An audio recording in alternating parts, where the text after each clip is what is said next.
Hi అండి, chicken kebab ఎలా చేసుకోవాలో చూద్దాం.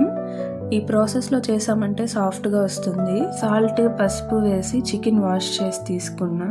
250 గ్రామ్స్ చికెన్లోకి half spoon salt, 1 spoon garam masala, 1 spoon కారం, 2 స్పూన్స్ కబాబ్ మసాలా లేదంటే చికెన్ మసాలా వేసుకోవచ్చు.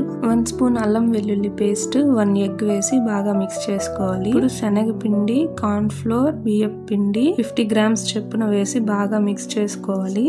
లాస్ట్ లో హాఫ్ లెమన్ పిండుకొని ఒకసారి కలిపి మూత పెట్టి హాఫ్ అన్ అవర్ పక్కన ఉంచాలి. డీప్ ఫ్రై కి సరిపడా ఆయిల్ పెట్టుకొని ఒక్కో చికెన్ పీస్ తీసుకొని ఫ్రై చేసుకోవాలి.